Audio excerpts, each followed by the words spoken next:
आज की कथा में हम भगवान के एक ऐसे भोले भक्त की कथा को सुनेंगे जिसमें भगवान अपने भक्त के भोलेपन से प्रसन्न होकर स्वयं उसके यहाँ भोजन बनाने के लिए आ गए।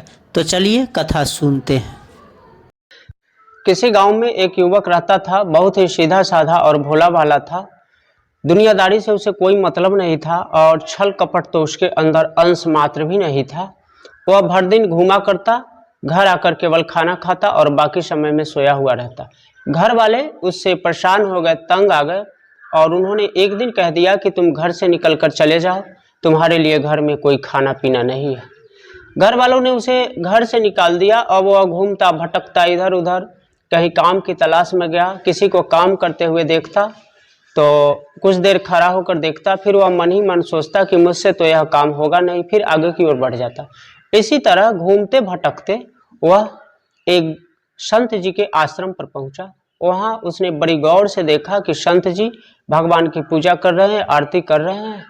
तो उसने सोचा कि यहाँ मुझे कुछ आराम काम मिल जाएगा, क्योंकि पूजा तो मैं भी कर सकता हूँ। इसलिए उसने संत जी के पास जाकर बोला कि गुरुजी, यहाँ मुझे रहने के लिए जगह देंगे? संत जी ने कहा कि हाँ, क्यों नहीं, रह सकते हो। लेकिन संत जी ने उनसे कहा कि तुम्हें यहाँ काम करना पड़ेगा। उस युवक ने पूछा कि कौन सा काम? संत जी ने कहा कि तुम्हें भगवान की पूजा करनी पड़ेगी, भगवान की आरती करनी पड़ेगी। उसने कहा हाँ हाँ, इतना सा काम तो मैं कर सकता हूँ। अब वह संत जी के यहाँ रहने लगा। संत जी जैसे जैसे कहते उसी तरह भगवान के पूजा में वह हाथ बटाता और बड़े आराम से खाता और फिर सोए हुए रहता है। संजोग बस उसे आए हुए 15 दिन हो गए थे कि एकादशी आई, और एकादशी व्रत के दिन उसने रसोई में जाकर देखा तो खाना नहीं बन रहा था। उसने गुरुजी से आकर पूछा कि गुरुजी, क्या आज भोजन नहीं बनेगा? गुरुजी ने कहा कि आज भोजन नहीं बनेगा, क्योंकि आज एकादशी का व्रत है और आज उपवास है, इसीलिए हम सब एकादशी करेंगे। जैसे ही उसने उपवास सुना तो गुरुजी को कहने लगा कि नहीं गुरुजी, हम तो भूखे नहीं रह पाएंगे, क्योंकि मुझे खाने की आदत है और अगर आज भूखे रह गए तो कल तो हम मर ही जाएंगे, इसीलिए हमें खाना चाहिए। गुरुजी ने कहा ठीक है, तो तुम ऐसा करो कि अनाज लो और नदी के किनारे जाओ, वहाँ एक वृक्ष के नीचे बैठकर अपने लिए भोजन बना लो, क्योंकि तुम्हारे लिए भोजन कौन बनाएगा? उसने कहा ठीक है। अब गुरुजी ने उसे खाने के लिए अनाज दिए, तेल, घी, आटा, सब्जी वगैरह, और बोले कि जाओ नदी किनारे वृक्ष के नीचे बैठकर भोजन बना लो। लेकिन हाँ, भोजन बन जाए तो अपना, जब तुम्हारा भोजन तैयार हो जाए तो खाने से पहले भगवान राम का, यानी भगवान राम को भोग जरूर लगा देना। उसने कहा ठीक है। अब वह नदी किनारे गया, अनाज लेकर उसने भोजन बनाया अपने लिए, और जैसे ही खाने को बैठा तो उसे याद आई कि गुरुजी ने कहा था कि भगवान को भोग लगा देना। अब वह थाल में भोजन लेकर बैठा। उसे तो कुछ आता नहीं था, ना कोई मंत्र जानता था, ना कोई आरती जानता था। इसलिए उसने कहना शुरू किया कि प्रभु श्री राम आइए और भोग लगाइए, प्रभु श्री राम आइए और भोग लगाइए। वह कई बार इसी तरह बोलता रहा, लेकिन कोई भगवान नहीं आए। अब भूख के मारे उसकी स्थिति बिगड़ने लगी। वह जोर जोर से रोने लगा। वह कहने लगा कि भगवान, आप जब तक खाएंगे नहीं तब तक मैं खाऊंगा नहीं, क्योंकि गुरुजी ने कहा है कि भगवान को भोग लगाकर ही खाना, और भूख के मारे तो मेरी स्थिति बिगड़ी जा रही है, अब तो मेरे प्राण ही निकल जाएंगे, इसीलिए आप खाइए। फिर भी भगवान नहीं आए। उसने कहा कि अगर आप यह भ्रम में होंगे कि गुरुजी के यहाँ खाएंगे, चूंकि गुरुजी आपको रोज अच्छे अच्छे मालपुआ खिलाते हैं, मेवा मिष्ठान खिलाते हैं, और यहाँ मैं रूखा सूखा बनाया हूँ, तो यह आपका भ्रम है, क्योंकि गुरुजी के यहाँ तो आज एकादशी व्रत है और वे खाना बनाएंगे नहीं, इसलिए खाना तो मेरा ही खाना पड़ेगा आपको। अब जब वह इसी तरह बोलते रहा और अंत में जब भूख के मारे परेशान होकर रोने लगा, तब भगवान राम प्रकट हो गए। भक्त के भोलेपन से भगवान श्री राम प्रसन्न हो गए और वे माता सीता के साथ उस शिष्य के यहाँ आ पहुंचे। अब शिष्य ने देखा तो चौंक गया। उन्होंने कहा गुरुजी ने तो कहा था कि केवल भगवान राम आएंगे और आप दो व्यक्ति से आ गए, तो मैं भोजन कहाँ से लाऊंगा? भगवान राम और माता सीता को उसने भोजन दिया। भगवान राम और सीता ने भोजन किया। वह खुद भूखा रह गया, लेकिन भगवान की प्रेरणा से उसे भूख नहीं लगा और अनजाने में उसकी भी एकादशी व्रत हो गई। वह वापस आश्रम में आ गया, सब कुछ भूल गया, क्योंकि उसे लगता था कि गुरुजी रोज इसी तरह से भगवान को खिलाते हैं तो कोई नई बात नहीं है। जब अगली तिथि को एकादशी व्रत आई तो उसने गुरुजी से कहा कि गुरुजी, आप आज अनाज थोड़ा सा ज्यादा देना, क्योंकि आपने तो कहा था कि केवल श्री राम को ही भोग लगाना, लेकिन उनके साथ तो माता सीता भी आई थी, इसलिए मेरे खाने के लिए बचा नहीं था। आप आज 3 आदमी का भोजन देंगे। गुरुजी ने कहा कि हाँ ठीक है, जाओ जितने की जरूरत है ले लो। अब वह भंडार से 3 आदमी का अनाज लेकर नदी किनारे गया, फिर उसी तरह भोजन बनाया। आज जब उसने खाना बनाया तो फिर उसी तरह बुलाया कि प्रभु श्री राम आइए और भोग लगाइए। अब भगवान आज लक्ष्मण जी के साथ और माता सीता के साथ आए थे। अब जब इसने देखा कि आज तो 3 आदमी आ गए हैं तो यह चौंक गया। इसने कहा कि रोज रोज आप एक आदमी ज्यादा बढ़ जाते हैं, तो इस तरह तो मेरा भोजन ही कम जाएगा और मैं भूखे रह जाऊंगा, इसीलिए आने से पहले आप बता दिया कीजिए कि कितने आदमी से आएंगे।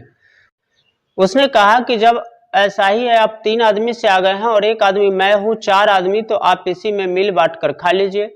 उसने पूरे भोजन को 4 जगहों पर रखा और माता सीता, भगवान श्री राम और लक्ष्मण जी को दिया, खुद स्वयं प्रसाद पाया। भगवान भक्त के भोलेपन पर हंसते रहे और फिर प्रसाद ग्रहण करके चले गए। अब यह आश्रम पर लौट आया और जब अगली एकादशी तिथि आई तो इसने अपने गुरुजी से पूछा कि गुरुजी, आपके जो भगवान राम है वो अकेले क्यों नहीं आते, इतने सारे लोगों को लेकर क्यों आते हैं। गुरुजी सोचे कि भोला भाला है, सीधा साधा है, कुछ जानता नहीं है, इसलिए जो मन में आता है बोलते रहता है। गुरुजी बोले कुछ नहीं, लेकिन उसने कहा कि आज थोड़ा ज्यादा अनाज दीजिएगा, क्योंकि 4-4, 5-5 लोग खाने के लिए आते हैं, इसलिए उतना में होता नहीं है। अब गुरुजी को उस पर शक हो गया। गुरुजी ने सोचा कि कहीं यह ले जाकर अनाज बेच तो नहीं देता है या क्या करता है। गुरुजी ने कहा कि ठीक है, जितने की जरूरत है उतने भंडार से ले लो। अब वह जितना जरूरत था 4-5 लोगों का अनाज लेकर पुनः उसी नदी किनारे चला। गुरुजी छिप कर उसके पीछे पीछे चले। अब वह शिष्य नदी किनारे पहुंचकर उसने सोचा कि आज भोजन बनाएंगे नहीं, सबसे पहले बुला ही लेते हैं कि कितने लोग से आते हैं। और उसने बिना भोजन बनाए फिर उसी तरह गाना शुरू किया कि प्रभु श्री राम आइए, भोग लगाइए।